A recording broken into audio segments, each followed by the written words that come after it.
want to do comedy anymore. All I do is tell jokes to stupid idiots. I think that's a good idea. What do I do now, though? All I know how to do is tell jokes and dance. Well, maybe you should consider the theater.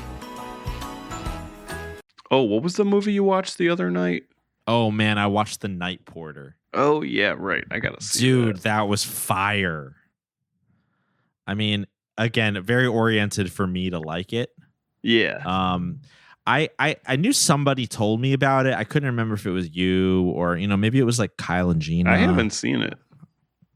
Okay. Yeah. I know of it. I want to, but I know it has a reputation. Well, on Criterion this month, they have a real like throwaway curation. I mean, I respect the hustle, but I was like, they really phoned this one in. It was like movies in hotels. And like they just went through the entire collection and just wrote like every movie that had a hotel in it and put it there. And I was like, you know what? That's fire. Like it's like all movies that have been in like 6 of the 12 collections of the year. It's like, oh, you want me to watch New Rose Hotel again? Like, girl, we've all seen that one. Or if we haven't, we've been offered it a million times. Julian's back. They're really rehashing the collection. Yeah, they're finding ways to recontextualize it. Yeah, it's this one, but backwards. We did it in reverse alphabetical order. Yeah, and it's like that. But The Night Porter was, I don't remember if that was, I had not seen that on the collection before. And I scroll, it's like number 25 on the list of hotel movies, and I was like, this is the one that I want to watch. Yeah. And I turned it on, and I was like, I was stunned at what was depicted in that movie. I will not say more, but I was like, it is a truly edgy and degenerate movie that was made in like 1974. And the premise alone is suggestive, but the way that they executed it is like things keep happening where I'm like, oh my God. That's awesome. So it is very entertaining. I think everybody should check it out. I think everybody should check it out. Excellent. But shall we get jolly? Yeah. Oh yeah. Let's do it. Welcome back to Boys Bible Study. It is the second week of our official Christmas season. This is our December 2025 Christmas season. We're delighted to have you listening. And to kick off this Christmas season, we are watching a trilogy of movies. The Hank's Christmas Wish trilogy is our series right now. But let's introduce ourselves. As always, I'm Ash, back with my co-hosts Scott and Julian. So Hank's Christmas Wish 1, which was last week, was actually a bonus episode.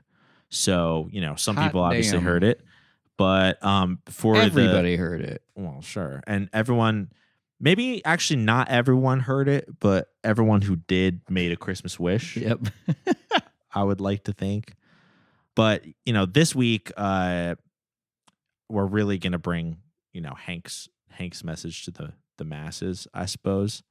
Because our wish came true. Yes. Julian came back. We wished him home. Yeah. Our prodigal son has returned to us. Yep. Flew in on the wishes of 2 good boys. And I'm here to stay, fellas. I've finally decided I'm going to settle down here. All right. I'm glad to hear it. You're not flying again for the holiday season, are you? No. Okay. Yeah, because your Thanksgiving travel was your family's main travel, but your 3-day trip became quite a few 3-hour tour. Yeah, I guess. Well, it was supposed to be it was long even by my standards, and then it became extremely long by my standards. Yeah. And I got wrapped up in this whole thing of helping a small town remember the true meaning of Christmas, which, as we know, is that candy canes are red and white, not red, green, and white. What else? It's about Christ, even though nothing we do or say reflects any of his or her teachings. Absolutely. You believe in Jesus? Absolutely. Yes. Yeah, so I'm glad to be back in a big godless city where I belong. Hell yeah.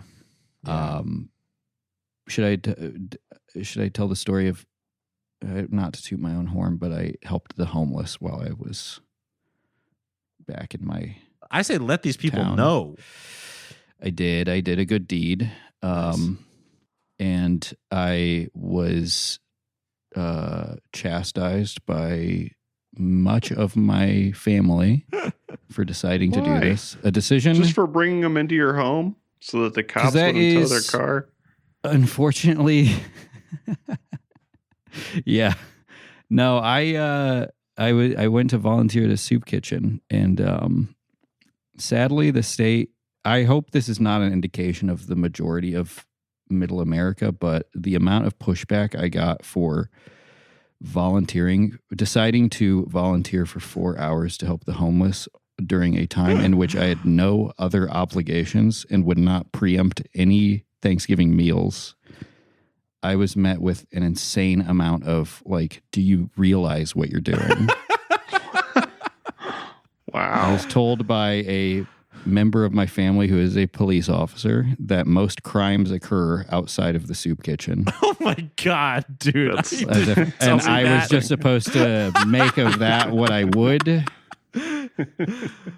And then at the church where I was helping out, I worked very closely with an elderly woman who had been doing it for like 27 years, and I was serving pies to people, and people were very, very nice and very grateful. And it was, I mean, not, they could be ungrateful for all I care. I don't care. Right. But, still.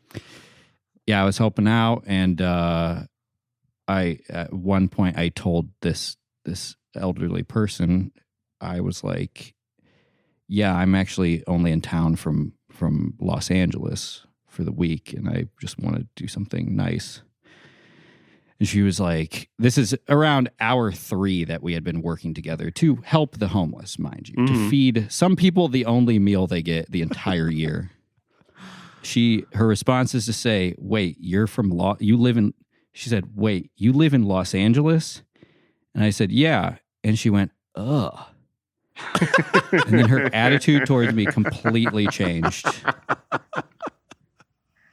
And I was just like, I cannot believe this is going on right now.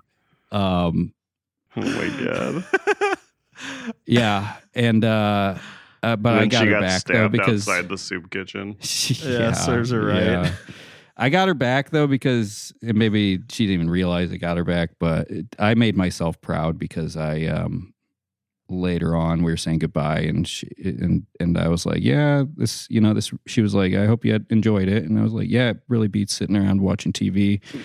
And she goes, and it makes you feel good. And I looked at her and I said, I don't do it so I feel good. I said, I did it so they feel good. And I pointed to the dining hall. Got her of ass. homeless people. Got her fucking She had nothing ass, to say to dude. that. Wow. Cleared that old ass bitch. Yeah. I said, why don't you come to you did a LA bless your sometime? We'll show You you. bless your We'll heart show you at how her. you really treat people. Yeah, for you real. out bless your hearted her, so you cleared her ass, dude. Yeah. It's so funny that fucking like, okay, so here you're like, okay, I'm gonna do this like short volunteer shift at the Yeah. soup kitchen, and you find out that it is like genuinely an edgy thing to do. It is like subversive to be like, I'm going to help at the soup kitchen. They were, So- and then it led to a like big discussion about our resources, like homeless people getting bussed into our town to use our resources. And I was Oh my just like, God. this is all volunteer. This It's is through a volunteer. church. We're making fucking pie for What is people the who live point on the of the street. church? Jesus. Really? It was crazy. So my point is that just like if you, or I'm mostly saying this for myself, but like if you listening ever think like, oh, I won't do, like I'm just doing the bare minimum, it's not enough, Yeah. or I'm just doing this to make myself feel better, even if it might help others, so I shouldn't do it. No, do it, because there's like a substantial portion of our population that literally thinks it's a sin Yes. to help the homeless. It's crazy. I will say I got there and there were so many volunteers that I was like, maybe I should just go home. Because, you get to a new place, you don't know what to do. It's Yeah, really right, overwhelming. right. Like Yeah. people, I had to like ask 4 different people, like, what do you need me to do before course, I finally found a job to do. And I was just kind of like, it did make me feel like, okay, we're good. We're not good, but like this. Yeah, there's people who want to There's help. more than just like me and 3 other people trying to. Yeah, there's many people who are moved to help because the weird thing about the times we live in general. Hey, this is my like sincere holiday message for everyone. The weird thing about the times we live in is that they are marked by a lot of hardship for so many people, but also so much excess of very menial things. Which is to say that like there's many people, even people who make money. There's many people who have to like budget their groceries and do all this stuff. But also in the United States, we can like get an infinite amount of groceries, and many restaurants and grocery stores are like throwing away tons of food at the end of the day or week. So it's just like this weird imbalance where it's like we have access to basically everything, but we also don't at the same time. Yeah. So I think it's good to know that with that unique like societal challenge, there's many people who are like, I'm gonna give back a little bit. Like, we have access of things that are specifically profitable to make too much of. Yes. Yeah. Yes. I wonder why that is. I guess we'll never know. I wouldn't think about that. Yeah. You don't want to think about that. That's for Don't worry about that. That's for another. That's for our Maoist side podcast that we'll be releasing soon. I just have to trust that there's a good reason for it. Mm-hmm. That's right. It's all in God's plan. It's all in God's plan. Actually, speaking of which, you're getting snowed in Indiana for a couple of days. Reminds me of the what a Sunday school teacher told me when I was in like Sunday school in 2nd or 3rd grade, where he was like, I know prayer works for me because one time when I was a kid, I prayed that my grandparents would be snowed in so they could spend Christmas with us longer. And the next day it snowed. That's awesome. So he was like, I know God exists. Yep. And they as a kid, I was medication from the pharmacy. They lost power. As a kid, I was like, well, he's got a point. Yep. It's So, true. maybe somebody who loves you was praying day Yes. after day out that you would just. You made it snow Stay in midwinter long. in eastern Pennsylvania? Maybe God is real. Yeah, maybe God is real. God loves you so much that she's going to make it snow year round in some parts of the country now. Only the places where she loves. If there's Yeah. not snow, look outside right now. If there's not snow on the ground, God does not love you. That's so true. And you should really keep that in mind. That is so true. But That hey, is so- you know what? There might be something to be said of that because I asked my mom to help me out with this. She basically the only member of my family who was for me doing this. good. Shout outs to mom. And she was like, I don't know if you can do that without like passing a background check or whatever, which I was like, I understand apparently she wanted to volunteer somewhere once and they like made her do it and Do a background check. And That's so it was like a last minute thing. But then I was watching. No, not at a church. I turned on the TV the night before Thanksgiving to watch, or 2 days before Thanksgiving to watch professional basketball. And the game didn't come on. It was preempted by local news. And the first story on the news was about a church that was looking for volunteers to help out. And I called them in the morning and they said, come on down. That's a fucking God incident. Wow. And I was also considering doing like one of those like 5K things or whatever the morning of Thanksgiving. Yeah. And it snowed, so I couldn't do it. So all the pieces fell in place to Wow. Basketball, church. And they said, due Snow. to the amount of crime that happens outside of this, Yes. we're short on volunteers. Yeah. They were they usually get about the homeless usually get, and when I say get, I mean kill. The first like 30 volunteers that show up. The first wave, Okay. we call them. It's kind of like you show up and it's kind of like a medieval battle where it's just like you kind of just put the weakest at the front because they're going to get hit by all the arrows. Yeah. And if you can make it past the homeless people's like wall of needles that they put up, Yeah. you just have to climb over the bodies of the other volunteers to get to the kitchen. But once you give them the pie, they kind of chill out. They do, yeah. It's ironic because you're there to help, but the thing is, a lot of them are like inherently evil. Well, sure. Is what I've learned from discussions with Very demanding. close to very, me. Yeah. Entitled. Yes. Well, you know what? Speaking of demanding and entitled, I think we have a movie to talk about that will not only get us in the holiday spirit, but also remind us that the average everyday person is demanding and entitled. And has a very entitled view of what holidays mean. Yeah. And that is the sequel to Hank's Christmas Wish. It's called Hank's Christmas Wish 2, The Nutcracker. I think after watching both these movies real quick, I do think I need to start adjusting my expectations of what the average person believes the holidays are actually about.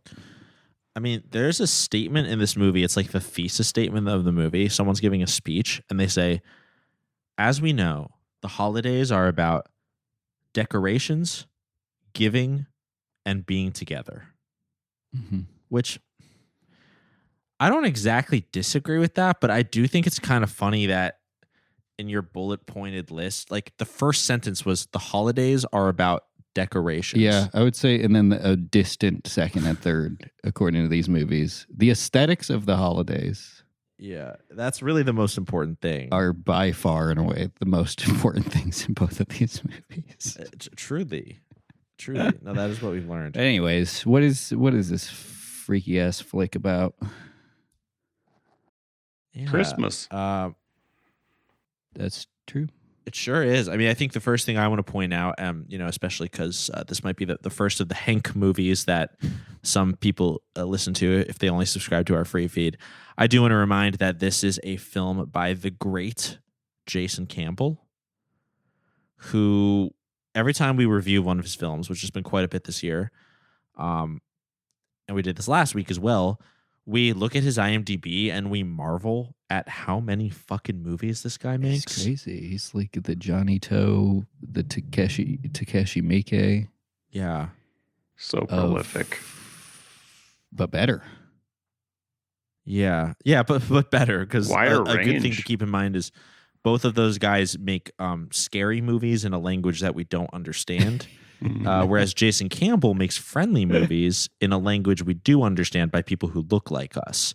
So therefore, his movies are better. Yes. Granted, I still do have to put the subtitles on when I'm watching movies by all of these directors. You know, people that look like us is up for debate as well. That's a good point, actually.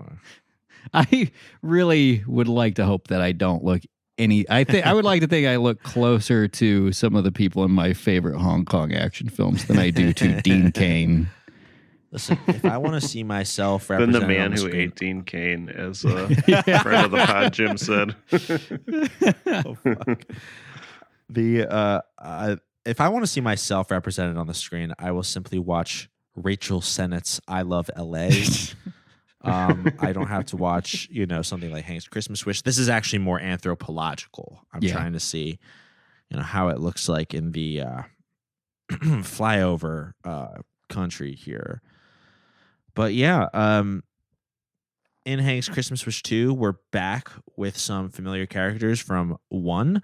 I do want to point out that Hank's Christmas Wish, the first one, was made in 2023. This one, The Nutcracker, was made in 2024. And next week on our bonus feed, we're going to watch the brand new Hank's Christmas Wish 3 for 2025. And we may be one of the first or the first film review podcast to be covering that special cinematic event. So, stay tuned. Maybe a great excuse to sign up for our Patreon, patreon.com/boysbiblestudy. But yeah, number 2, which we're talking about today, it stars some characters that are now familiar to us, mainly Hank, who, as we learned from the first Hank's Christmas Wish, is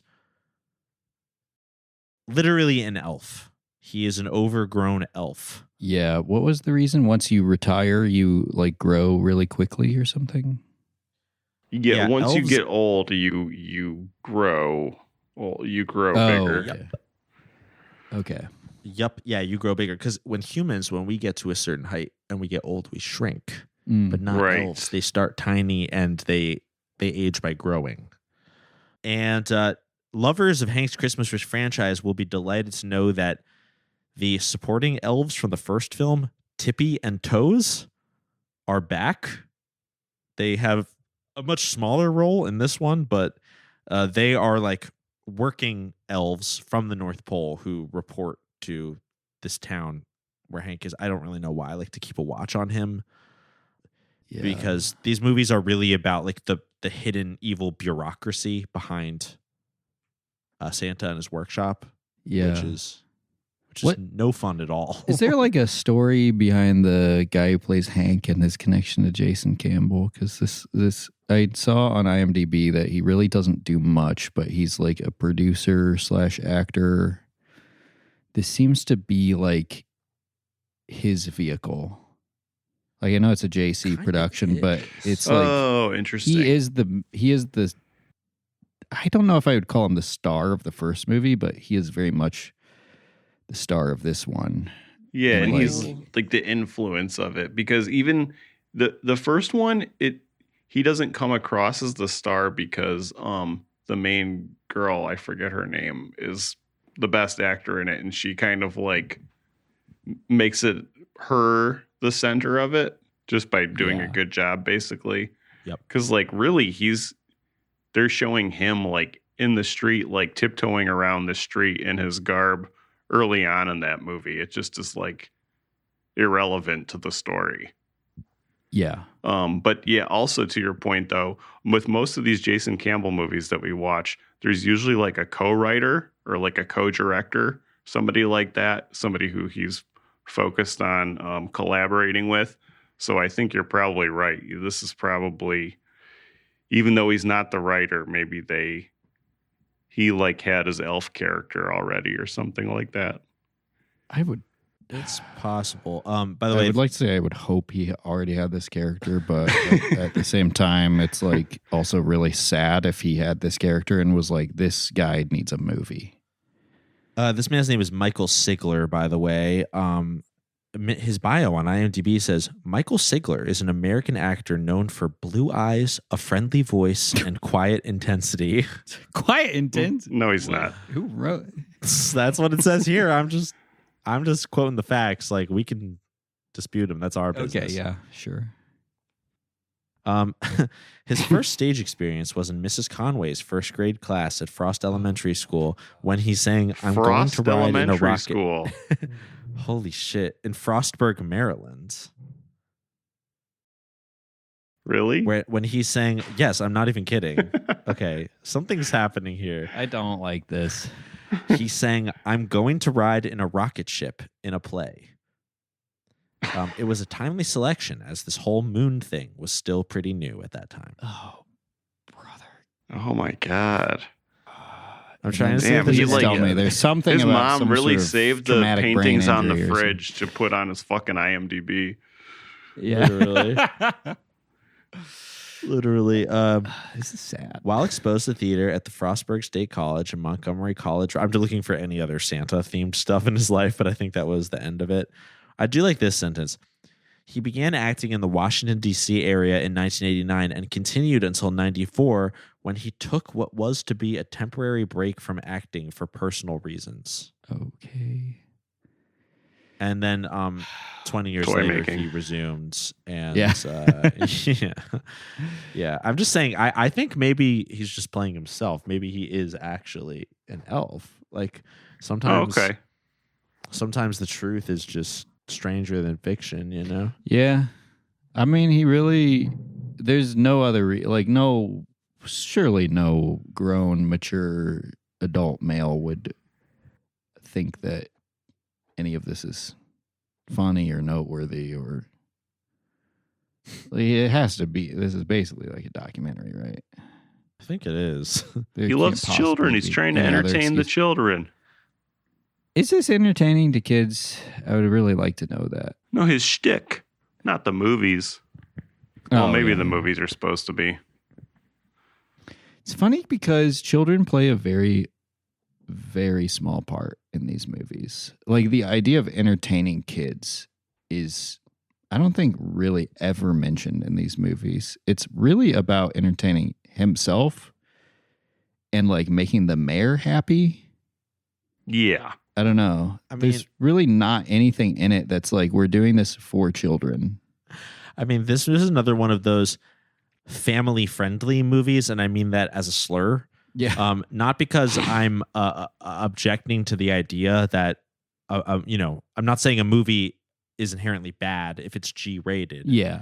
But I do think that family friendly is a curse because it means that you are making it safe for kids to watch, but you're not actually like aiming it at them. So the result is basically just like a Ms. Rachel skit for adults. Except I might have to bleep her name out because, you know, we can't be platforming anti-Zionist voices on this show.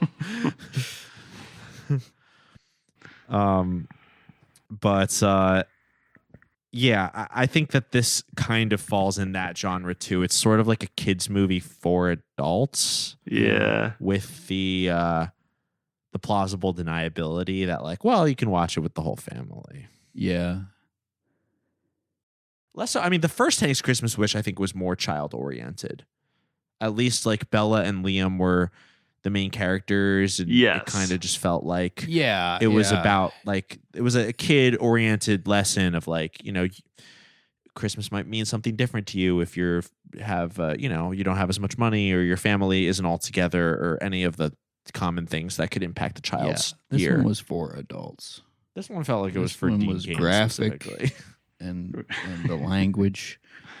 Mm-hmm. I did think all the unsimulated sex in it was a really big risk compared to the first movie. Yeah.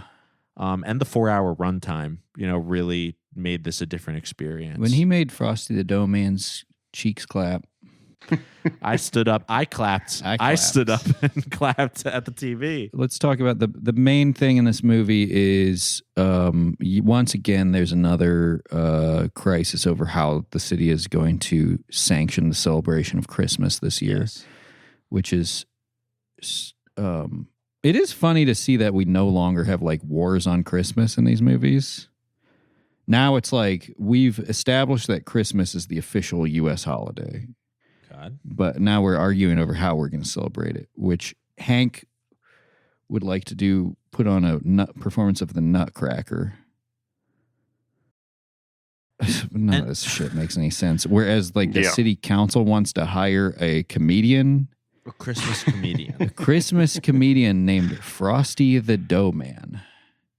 Who is he's a big fat guy. Much like Hank's Christmas Wish 1, Hank is just rambling about people not celebrating Christmas properly within like the first 5 minutes. Yeah. The odd thing is, okay, so when Hank's Christmas 1 is happening, you know, we meet Hank and I mean, for all we know, he has a right to feel this way. Like, you know, the town councils, they're putting up green peppermints, they're doing all sorts of things. And Hank doesn't have a voice. But by the end of that movie, Hank is seemingly known and loved as the town elf. Yes. Like people call him in this movie, they're just referring to him. They're like, oh yeah, the town elf. Yeah. Like they love him. They love the fact that they think he is an elf or they like that he says that he's an elf. And he sticks to that story. So I found it a little, I mean, I get that this movie had to have some kind of conflict, but I found it a little odd in the beginning of the movie where he was like, no one takes Christmas seriously. And it was like, dude, they're calling you an elf, like as a compliment. Yeah. They think you're an elf. They've just accepted so quickly that Santa Claus exists, elves are real. Also, there's new rules to elves. As they get older, they grow bigger. Yeah. Like, everything is just like, people are like, wait, you're an elf? And he's like, yeah. And they're like, okay. They're like, that's awesome, man. And like, it also made it kind of hard to wrap my head around the fact that like they hire a Christmas comedian and he's just a magical guy. Nobody ever seems to like ask if that's real or not. It just is real. It is. And I think it's not really explained until later in the movie, but I think this is upsetting to Hank because he points out that Christmas is not something to joke about. He thinks that like the town hiring a Christmas comedian is disrespectful to let's not mention the fact that there is no such thing as a Christmas comedian. But the idea that the town would do this is instead of celebrating Christmas, they're actually disrespecting Christmas. Yeah. This is a guy who does not like your candy cane colorways, even when they're made of Christmas colors. Right. It's such a weird way of. I find it really hard to believe that we're supposed to be like empathetic or like relate to Hank the Christmas elf. Because like his celebration of Christmas is so joyless. It's like forced joy, but you're not allowed to have fun in any way. Like it's very authoritarian. Yeah. And like you're like just supposed to empathize with his anxiety. Yeah, you're supposed to be like happy, but it's like the kind of like it's more like a relief that like OCD people feel than it is like any sort of like joy of spending time with your family. You're supposed to be like you're supposed to find joy in the routine and the mundane, not like anything different happening. Right. It's so strange. I don't know. It's just makes he feels like a very traumatized person. And so is Frosty, it turns out. Yes. Yeah. Frosty the Dough Man, to remind, is the name of our new character, who's a Christmas villain, and he ties into the North Pole lore because we find out pretty quickly after Frosty comes to town that, one, he is Jack Frost's son, and it's heavily implied that he may be a sort of human personification of the spirit of Frosty the Snowman. Yeah. Because I believe at one point in the movie, he tries to like tear down a cartoon decoration that depicts a Frosty the Snowman. I couldn't really see what was happening in that scene, but I felt like maybe he felt offended by it. He's a very large man to paint a picture, he's a very large man who wears like a suit that you would order on Amazon, like a jacket and pants that are printed with like snowflakes and stuff. Yeah. And his hair is like dyed like silver. He has like the mannerisms of like a shock jock.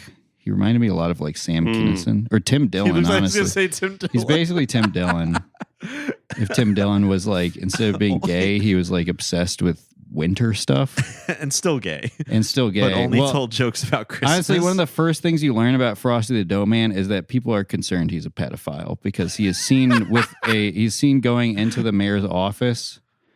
He is seen in the mayor's waiting room with a child on his lap, and the mayor, Dean Cain, says, "Is that his kid?" And then his assistant says, "No." And he goes, "Get that kid away from him." And then he proceeds to be like, reluctantly like, "Okay, you're hired as the Christmas comedian." Dean Cain's like, "Well, I mean, it's already been signed." He very, like reluctantly strange. is like brings a suspected pedophile onto the Christmas committee, and he's just like, he just takes up residence in town. From then on, he is just like a fixture in town. He's at all the restaurants. He's running around causing havoc. And one thing I just want to make sure to point out before we continue, this movie basically forces you to make fun of him for being fat. Yeah. Like, I would like to think that that's not like the first thing I would want to do. I do find this man's presence disagreeable on screen, but I would like to think that if the movie didn't constantly remind me that he was fat, I wouldn't sit here on the podcast and be like, then this big fat guy came in and did stuff. The problem is the first scene, he's at a diner and he has like 4 plates of rice in front of him, and he's just like shoveling them in his mouth. Yeah. And there's a scene at the end where he like is given a plate of cookies and he just starts eating them really fast. It made me really sad. It is the final scene. He's just like shoveling like frosted cookies into his mouth. Yeah, especially because they're like equating being like overweight with being bad. And then at the same time, we're being told that Dean Cain is like an attractive, eligible bachelor. That's right. He somehow looks like playing matchmaker. He looks like as well. He looks like he's about to explode. Listen, Dean Cain weighs a very reasonable All-American 5'7", 250 pounds. And pure like salt and bloat. and Frosty the Dough Man, he's an unreasonable 6'3" and 300 pounds. But one guy is totally like, that's just normal. That's just a normal wait. Yeah. And another guy is ridiculous. We have to show him holding a plate of cookies all day. Or when he's at the diner for breakfast and he just has a plate of like 7 full-size donuts. Yeah. Yeah. These movies Frosty. are mean. Yeah, it's just like, it's kind of a mean movie. Honestly, I mean, listen, this actor, I guess he has like a sense of humor about himself, but He's not really in anything is the other thing. I looked him up. I was hoping there would be like stand-up specials or something, but unfortunately, he's in a movie called 4th and 44 about like a 40-year-old football player, which we don't have to talk about my favorite NFL team right now. But the it's called 4th and 44, and as far as I can tell, it's got Dean Cain in it. And as far as I can tell, it does not. This movie does not exist anywhere outside of the IMDb page. Wow. Dang. Like, I can't even find Google images of any of it. Who directed it? Not I'm looking it up. Jason right now. Campbell. Okay. By the way, the actor's Josh Novi. The director of 4th and 44 is Dominic Giannetti. Yeah. And Dean Cain does star in it, so it must take place like within the same community. But I this guy suppose. is supposed to play like the lead character. He's supposed to play Marty or whatever. Well, But he's not. I think that's an AI image. You're so right. It's an AI image. Yeah. I don't think this movie like exists. Holy shit! This is like a speculative. This is speculative fiction. Yeah. But it's about the same story as the thing that I sent our chat. The Senior. Angel Films. Yeah, The Senior. Yeah. Oh. Yes. Yes. Which I Wow, look weird. forward to covering. I know. We better hope that Philip Rivers turns it around for the Colts because we're going to have a whole lot of new Christian football movies if that happens. He's the He's like a 44-year-old quiverful guy. He is the 44-year-old guy. He is a devout Christian, basically like a quiverful guy. He has like He is a 17 quiverful kids. guy as well. I mean, He's has a 44-year-old 17 kids. quiverful guy that just got hired back to the NFL. He unretired. He hasn't played. You can cut that noise out of the episode, by the I way. will. He has not played professional football in 4 years. He's 44 years old. The Colts rookie tight end is younger than his youngest kid. What? I know. And God help me, I believe in him. And if he wins the Super Bowl with this team, I will believe in God. Not that I don't. But I God? will continue believing in God. You know what you have to do. I will never help God. Make it I snow will never tomorrow. help the homeless again. I will you- never. I've been weak. I've helped the homeless in the past. You I have will to never. help. It was a huge mistake. I will never do it again. Please. Just as long. Please let Philip Rivers lead the Colts to a Super Bowl title. Should we do a prayer conference call a la the Trump prophecy movie, but for like different sports teams winning? Yes. That would be fun. Ooh. We should like see We how should many do people it. we can get to do that. Well, We should I get talked raised about on this- devotionals on it. I talked Oh, about yeah. how I listened to an old episode of Coast to Coast AM, and Art Bell told his whole listenership to focus their mental energy on making it rain in a specific spot in like Nevada, and it did. Oh, awesome. And then he said he was never going to do that again because they were on to something too powerful. That's so sick. So we should Wow. just do that. We but should for just do sports that, teams. but for Wow. sports. That's such a But I good wonder if idea. it works if it's secular. I mean, I guess it did in Well, that case. It worked for Trump, yeah. so Right. Yeah. Right. And also, one could argue: are sports really secular or not? I mean, that's really kind of hard No. to say. God loves sports. Mhm. yeah. Frosty the Dough Man is quite a new addition to the cast. This also shows we learned a little more North Pole lore.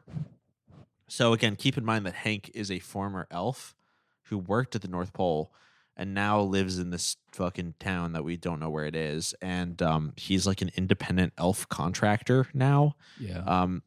And he's visited by Tippee and Toes. So it becomes all this lore that Frosty the Dough Man, son of Jack Frost, he like worked at the North Pole as some sort of like foreign intern. He was not a member of the elf species. Yeah. But he would work at the North Pole, I guess, just as a job. And Because there's his some dad was back and Jack forth. Frost. I He suppose had to be there. a nepo, a nepo It's like type of thing. But I was thinking So more like funny. a military kid. Like you're like, I got to go to the North Pole now." sure. Yeah, true. Yeah, it He was has to part, do he a tour turned of 18 duty. and he had to serve in the Antarctic army, guarding. guarding the wall from foreign invaders. But it also seems like, there's definitely hostility between Hank and Frosty. Apparently the elves bullied Frosty when he was a kid. And also, Hank frequently refers to the sort of evil inclinations and powers of Jack Frost and his family. Like, he blames Jack Frost. Rothschilds. Yeah, like literally the Frostchilds. At the Frost children. Oh my God, we're on to something here. But the at one point he says to young Liam, he was like, a lot of people get sad in the winter. Like, that's because of Jack Frost, Right. basically. Yeah.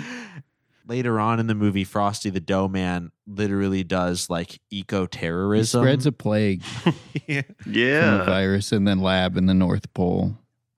it's making I everyone call- sick. it's like Ebola notes- syndrome, but it's just the flu. In my notes, I wrote Snowvid 19. It was so funny. I know this movie is not necessarily realistic towards the way Sure. people interact with each other in life, but it was very funny.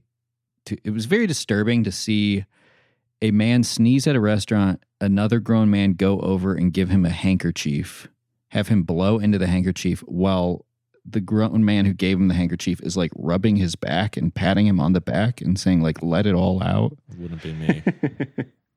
And like people are just totally fine with this.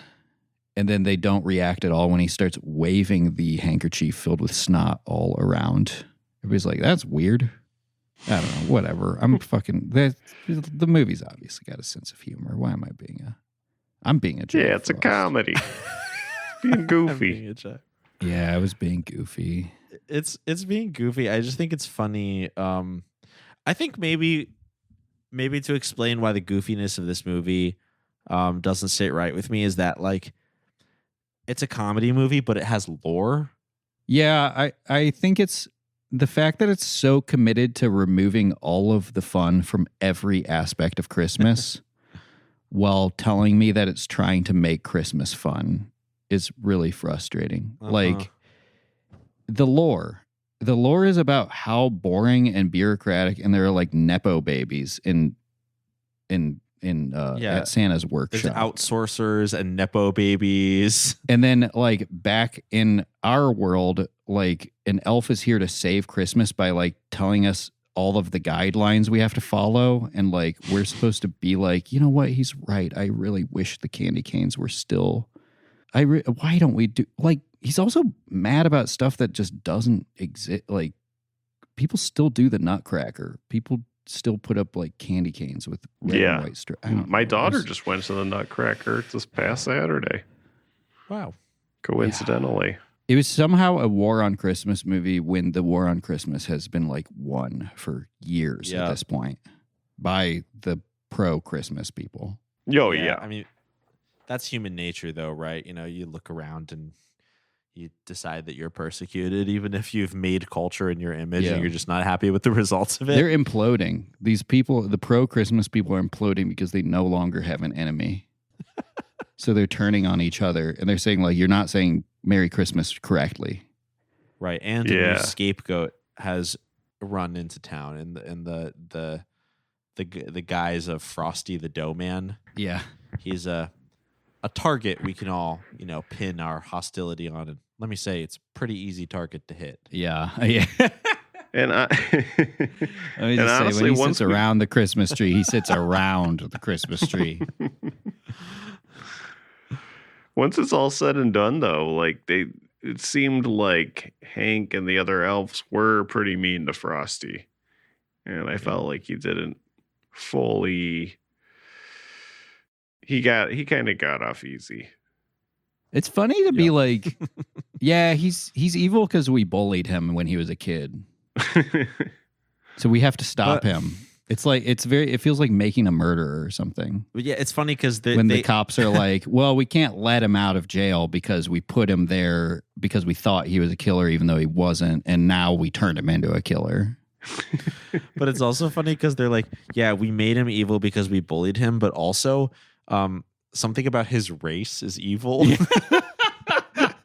He comes from the line of Jack Frost, who his goal is to make people depressed and make them sick during the winter. That's like what they do. So I don't know. There's just like, yeah, again, I think that this movie was just made by like having fun with the creative decision after another one. But like, as the watcher of this film, I'm forced to confront all of the parts of it. Yeah. And I feel like it's, I just don't know how to feel about Frosty. It's funny that they're like, this guy is who makes people depressed at Christmas time. Meanwhile, the main character in the first movie was like, they're not doing the candy canes right. I'm so depressed. I think between the lines here too.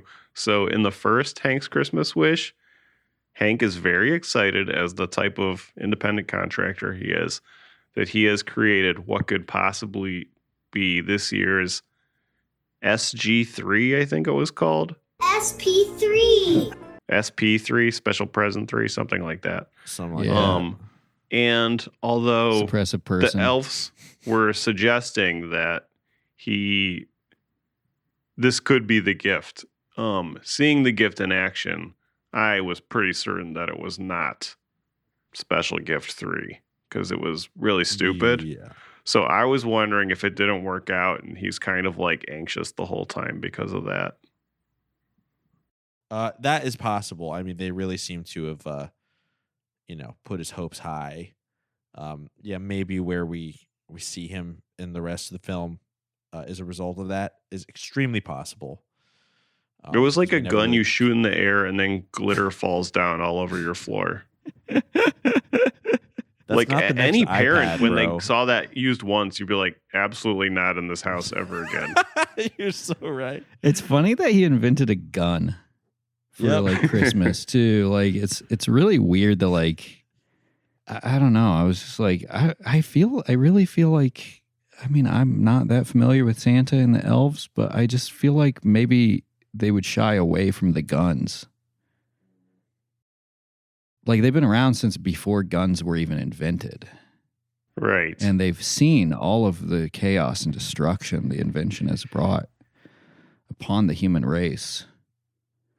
And yet they're like, I just can't imagine him signing off on this sort of, Christmas is not okay to make jokes about, but we can make a gun shoot confetti. What kind of lesson is that teaching children? I don't know. It's really hard to say. It's a dark lesson. Also, the Nutcracker, he's like loves this thing where like a bunch of people go and kill a big rat. Like, what is with all the violence and stuff? That's not what Christmas is about. You just stop. It's a mouse. That's another thing he gets really pedantic about. He's like, it's a mice. It's a mouse. But it made sense to me that he loves the Nutcracker because he loves toys, and it's about like the ultimate toy, I guess. Yeah. The mouse thing is a very typical example of Christian movies just picking one joke and like calling back to it, and it's like not even a joke. It's just like people arguing over the name of something that's like such a popular Christian movie thing. At the high emotional point of the movie, Hank says to Frosty, "You're a big mean cracker." And he says it like over and over again. He's like really trying to find the words. That's when he's leaving the restaurant. Yeah. And he's like yelling at him. He's like, "You're a big mean cracker." It's not rats, it's mice. And you are no nutcracker. You're not even an animal cracker. You're just a mean cracker. You're a big, cold, mean cracker. It's funny because I don't think he meant it as like a slur against white people. I think we were supposed to laugh that either. Like cracker was like the word he. Yeah, he was just like saying a funny G-rated insult. Yeah, they were just making dumb cracker jokes because it was like 5 minutes before that. He was like, they should call it the button cracker suite, and then Liam was like, "Did you just say butt cracker?" They should call it the button cracker suite. Did you just say butt cracker? Yeah, this is some highbrow stuff. They are. I just realized like this is him he saw Elf and was like, I need to make this like family friend. Like I can improve on this. Do you think the second one was more inspired by Elf, or is the whole franchise? I feel His take like on the the Elf second movies. one definitely felt like Hank was more Elf coded. And I mean like Will Ferrell's Elf. Mm-hmm. Yeah. But like it's somebody who is like, I didn't like any of the stuff about Elf being like a fish out of water. I didn't like any of the stuff about him like his favorite parts of Elf were like Elf not swearing or being really nice. Mhm. And even then he didn't, that seemed to be lost on him when he was developing this character. He was like, Elf has different words for certain things, and that's what's funny to me. Yeah, I love that. I love being inspired by something like not really getting the essence of the Yeah. show. He's like, I could do that better. The Nutcracker. I mean, this movie is subtitled "The Nutcracker," and the Nutcracker. I am the becomes, angel of death. I am the cracker of nut. I am become cracker. I watched Pusher 3 while I was home, and the subtitle of that movie is I am the angel of death. And now all I can think about I is still like gotta watch that that subtitle trilogy. for every I movie. am the angel of frost. Yeah. Hank's Christmas Wish 3, I am the angel of frost. Well, the Nutcracker becomes a pretty key part to the plot. Hank goes to Mayor Dean Cain and advocates for them putting on the Nutcracker. Dean Cain gives no pushback to this. I don't know why it had to go by the mayor. I still don't understand the structure of this town, and why the mayor is weighed in on all these very minute discussions. But I will say this did give me a lot of sympathy for Zoran Mamdani. This is what he has to go through every day. And imagine how many Nutcracker ballets are being put on this time of year right now. So he must not even have really? any free time. I'm just, that's what I've learned a mayor does from this film. So, so that must be it. But This should have been Mayor Curtis Lewa.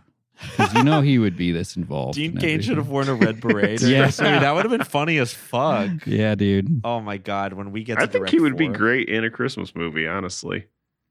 Oh my God. Yes. He should play Santa. You know He should what? be like a militant Santa. Didn't they say like he was the only guy who like called Zoran and congratulated him and stuff? Yeah, And Homer like didn't, I 'cause he's feel an like asshole. deep down he is a nice person. He's a little misguided in his beliefs. Yeah, I think he is. But I don't believe think he Cuomo is a genuinely nice means well. person. Yeah. And Yeah, he's always absolutely. had that smile on his face. And he wanted to go to all the parades. He's kind of like Dean Cain in He this really film. is. Yeah. Yeah, honestly. But I also wanted to point out that when the Nutcracker rehearsals start in earnest, there's a really funny scene where it's a montage scene kind of advancing multiple plot lines. And the plot lines it's advancing is Nutcracker rehearsal starting, and also Liam, the orphan, visiting his, I assume his parents' grave. His grandma's grave. It was his Because he mentioned grandma's his grave. grandma's dead. Yes, which I wanted to point out. And the third thing they're montaging is Frosty pounding rice, bowls of rice at the diner. That is the montage That was sequence here. incredible. That montage was insane. It was The so jangly and intercutting upbeat, those- and then it was yes. just intercutting Liam at the cemetery. I was like, this is crazy. Yeah, with Frosty pounding rice. It was like a Herzog choice. It was just like things that happen. So this movie drops on us that Liam's grandma is dead in the most unceremonious way. Liam is having some seasonal depressive disorder caused by Jack Frost, ostensibly, who killed his grandma. who may have killed his grandma. And the grandma is a huge character in the first movie, and granted, she is in a nursing home in the first movie called Almost Heaven. So it is implied that she may die She soon, made it. but she I think she did make it. But Liam is talking to a friend, close in age to him, and this friend says to him, people, your family cares about you. They're just busy. And he says, like, my grandma's not busy. She's dead. And this, as far as I could tell, is the first and only time they acknowledge that a central figure from the first movie is dead. Yep. Like him just being like, yeah, I don't have a grandma. She's dead. I was like, we like we got to know this character. By the logic of this movie, that grandma should have had like a whole scene about her, you know? I wonder if she's dead in real life. I kind of think that might be the case. I don't think so. I think they couldn't get her and what's her name back? Bella. They couldn't get Bella. Now, to solve the Bella problem, they had her as a different actress and the guy who played Kevin video chat in from their like mission trip in Africa and announced that they could not make it back for Christmas because they had to work on the mission, which makes Liam sad because he misses his sister. But, you know, what can you do? But the grandma is just like, yeah, my grandma's dead now. Yep. Okay. The links to the first movie didn't really feel like they needed to be in this movie at all. No. Like the drama is that Bella and her husband are not going to be there for Christmas. And guess what? Nothing changes the whole movie. It starts with a Zoom call with them, and then it ends with a Zoom call with them. Yep. And in between, nothing changes. Just in case we get him for the third one. Oh, God. I hope so. Do you think Frosty will be back for the third one? Should we spoil it? I haven't looked. I don't want to know. I haven't either. I don't want to know either. I'm so excited for the story. Honestly, until you said let's watch all three, I was gonna propose that we just skip to the third one because it sounded so insane. I didn't even read the. I skimmed through it and I was just like, we have to watch this. Okay, good. Well, that'll be a treat for the bonus feed next week. Yeah, I don't know if it will hold up to the skim. Your high expectations. Yeah. Oh, more conflict in this film is caused by the fact that Mayor Dean Cain has seemingly booked the Nutcracker and the Christmas Comedian at the same time, which it really doesn't need to happen. It just seems like it very easily could have been fixed, but it wasn't. Exacerbating the rivalry between the two men. There's a tense scene where what? How long are these performances supposed to be that this is like an issue? And is the Christmas Comedian must be booked like to the brim if it's flexible as this, if its schedule is this inflexible. No.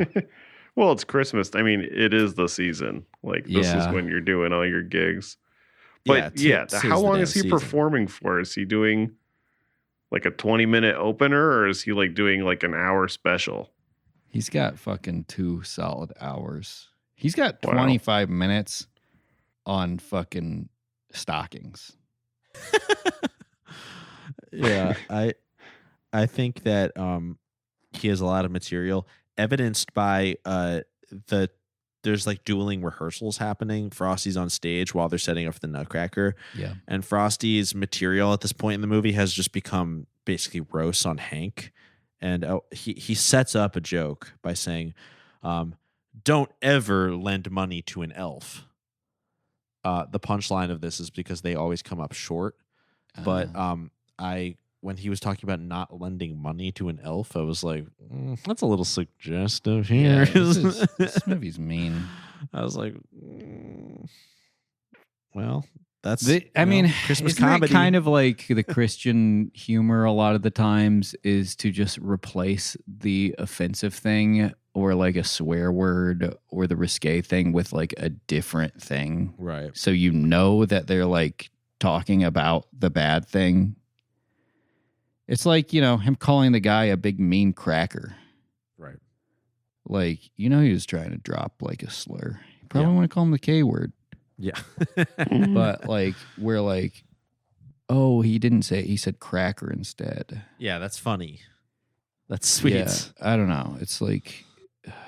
Well, it's like how Christian movies, they replace alcohol with candy or soda. Yeah, or like ginger ale, and they get like really drunk off of ginger ale. Yeah, they're like, oh, I had a hangover from drinking ginger ale. Yeah. Hey, I got a question about the snow for y'all. And maybe, Scott, you have more close experience with this. Okay. Would you ever... So, this is a sidebar, but I just remembered it. I was snowed in, effectively. 9 inches of snow fell. And I had no snow pants to go out and play in the snow. Sure. Would you, or have you? It didn't occur to me that like you could play in the snow in like jeans or something. Yeah. But I would never think to do that. Like I was like, I'm prohibited from doing this because I don't have snow pants. Right. And I don't think I've ever in my life like played in the snow without snow pants. I think I was of the same way for me. You need some kind of outer layer, I can tell you from experience, because I definitely played in the snow in every type of pants. And if you're wearing jeans, like they're going to be soaked when you come in. Yeah, and I feel like I've seen in media like people playing in the snow in like jeans and stuff. And maybe it's just a visual thing for media, but like I was just thinking like I was laying in bed last night and I was thinking I missed out on a great opportunity to like play in the snow, but I was like, I didn't have any fucking snow pants or anything. It would have been a fucking disaster. It would have been miserable. Yeah. You need snow you did pants, the right folks. thing. And why? You know why? It's because of Jack Frost. It's the fucker. And his descendant. his progeny. Bloodline. His bloodline, which must be stopped. That shouldn't be too hard. Yeah. Yeah, that's why we're doing global warming to eradicate the Jack Frost. Oh. I like to think that there's like a whole like Dr. Yakub-esque like backstory in this movie that's going to be revealed in the third one. I hope so. Doctor. My brain is like a slot machine trying to make a Christmas like Dr. Yakub pun. That would be funny. Yeah, I hope they bring the Heat Miser into Hank's Christmas Wish 3. We can only speculate. Hank attempts to squash the beef with Frosty, but Frosty keeps prolonging it. He's just really hurt. They finally appease Frosty by simply giving him a part in the Nutcracker. That was all he wanted. In fact, giving him a part in the Nutcracker makes Frosty take away the illness that he has intentionally given to everyone in town. That makes everybody sick. That's all Hundreds of Dr. people. Fauci wanted was to be in the Nutcracker. That's all he wanted. If only someone would have just cast him in the Christmas play. Oops. Snowvid-19 wouldn't have happened, but it did. Yeah. Frosty unleashes Snowvid-19 and calls it off at the last minute when basically people run up on him and they're like, you can't do that. It's Christmas. Yeah. And he's like, okay. And they put him in the pageants. So just goes to show you the only way to appease a gay guy is to give him the attention he's looking for. Kind of reminded me of Nosferatu. Mm. Like, or I guess Dracula. But it was like he had his Renfield, the like woman on the city council who invited him to the town, and he brought like a plague with him and was just like basically like a harbinger of death. Right. Oh. And like, you know, represented more than just a singular evil person. He was like, you know, plague being brought on the town, like from a person of far away and different descent. Right. Yeah. And, no, that's good. You know, Hank was our what's the name of the guy in Nosferatu? Harkins? Yeah, John Harkins. Who's the American guy in Yeah. Nosferatu? That's like William. Oh. Van Helsing? That's the vampire. Yeah, right. That's the doctor. Studier. Yeah, you're right. Studier. Who's the cowboy? That's my favorite character. I know, me too. It's always funny that there's like an American guy. That's so fire. I think they didn't have it in the newest one. But Jonathan Harker is the main guy. Abraham Van Helsing is the their ward, their guy, their Sherpa, if you will. And Quincy Morris is the cowboy. Nice. Okay. Well, there was no Quincy Morris. We needed a Quincy Morris. Yeah. We needed a Quincy Morris. Instead, we got Tinsel Morris. Yeah, Tippee and Toes did not do much in this movie. They were just featured in a couple like montages. Also, wasn't that one kid, like the bigger kid elf in this too, for like a split second. Oh, was he? Bigger kid elf. There's one in the who first was one who's like his testing supervisor. the toy or gun. something. Oh yeah. The toy Oh, tester. you're right. I completely forgot about him. Maybe he wasn't in this. I also could have sworn I saw the girl from the one about the sister who dies. Oh, the Hope was in this? I could have sworn. Oh, I does saw she play her. like Dean Cain's daughter or something? I think, yeah, he has two daughters. Oh, And yeah. I Yeah. think one of the sisters, like the younger sister, was Hope. You might be right about that. I wonder if that actually is Dean Cain's daughter, or they were doing a little bit of acting. I mean, it's all the Campbell verse. It's crazy that this is like, when we started watching these movies, it was like, wow, I can't believe they got Dean Cain for this. And now it's like he's in every single one. Oh, like, Mhm. what the fuck is he doing? Dude, he's literally Jason Campbell's muse. Like, here's the thing, people aren't reporting on this shit. Like, people, like, we're giving people the real story of what's happening in America. Like, people will be like, oh, Dean Cain said something fucked up about ICE or whatever. And we'll be like, well, yeah, but did you also report on the fact that he's been in 17 movies made by the same guy In like 3 years. in 3 years? And That have he's the in all total of of them? less than the lowest budget movie that's playing nationwide this year. Yes. Yeah. It's like not really any surprise that he's joining ISIS or ICE. If he joined ISIS, That that would would be be fine. something to report about. I'd say, Mr. Cain, I tip my hat to you. I tip my Santa hat to you. Well, we'll see what the next chapter brings. Yeah. Should we review this? Yeah, we should. I guess the only other brief detail to mention is that I think there's a love there's love of brewing between Dean Cain's character and the dance teacher Heather. Yeah, that made me sick to my stomach. I have a weird Really feeling like that might forced. be explored in the next movie, but that's, I'll put the rest of my predictions on hold. Remember early on when Hank implies that they should get together and he does that like winky eye thing Oh, where he like God, dude. Horrible. runs his eyebrows up and down for like a 30 seconds straight. The dance studio in town. Miss Heather? Yes, Miss Heather. Do you have an in with her? What do you mean? Well, you're single, she's single. Wait, have you heard something?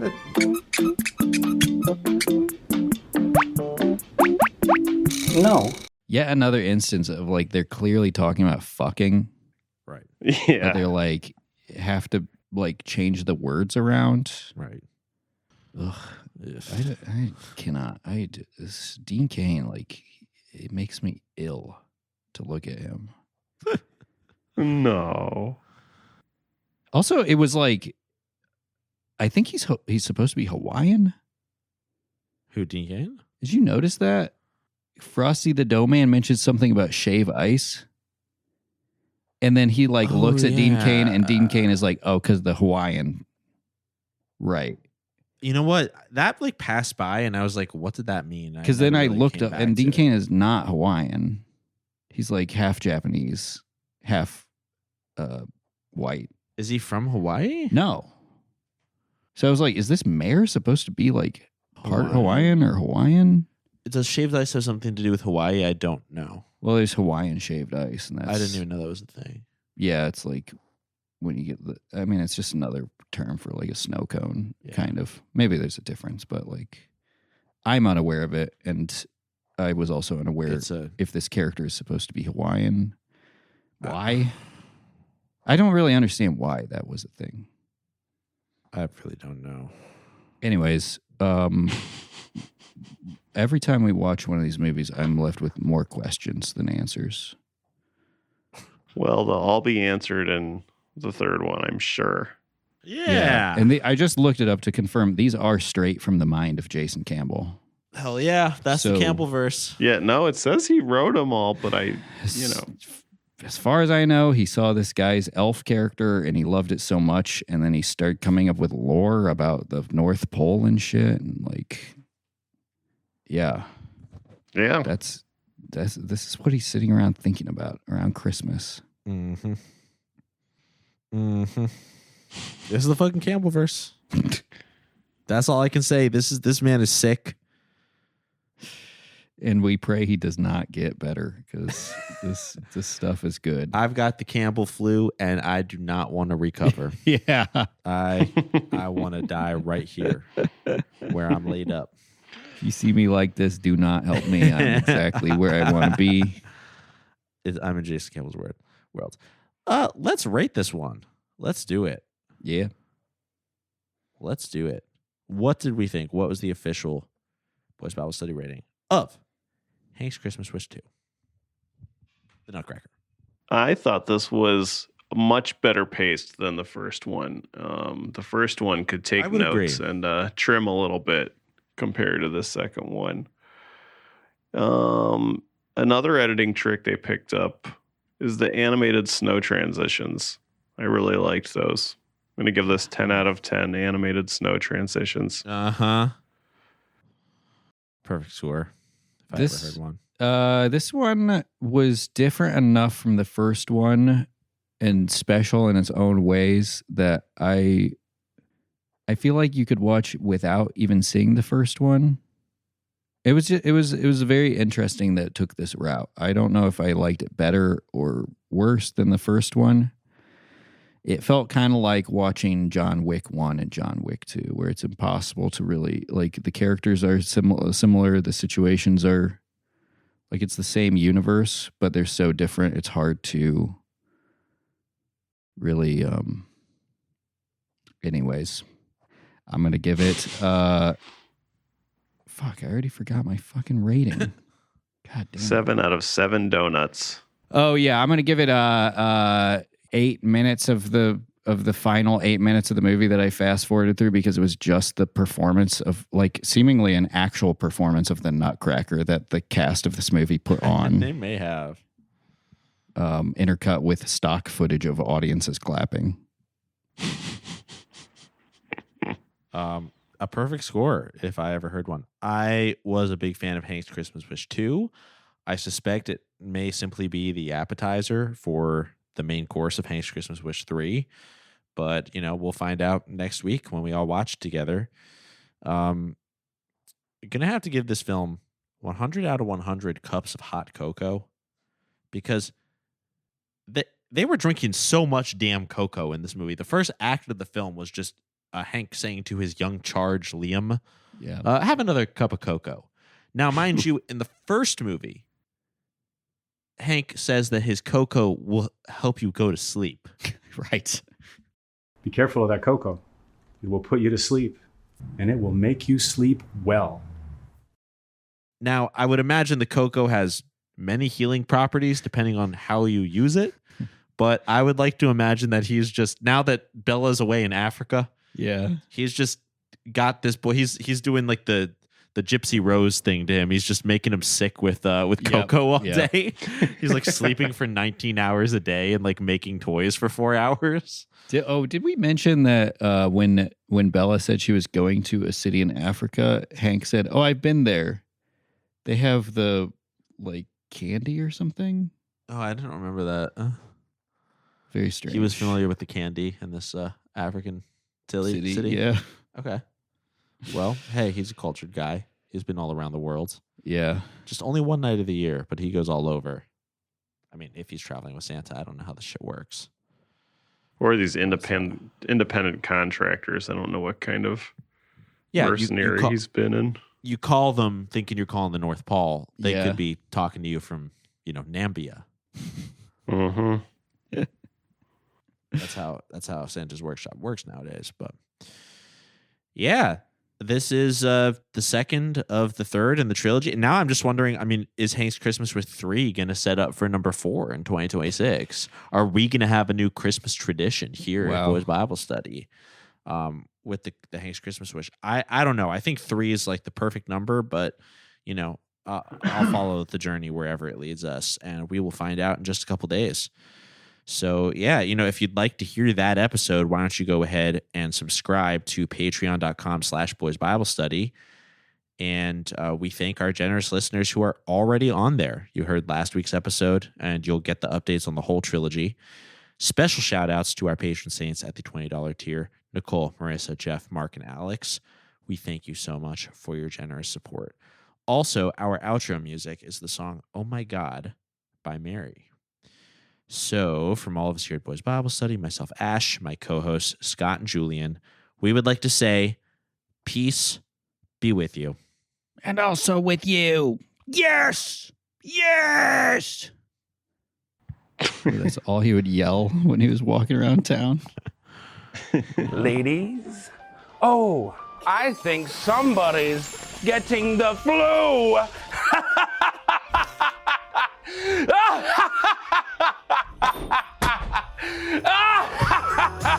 Yes! Yes!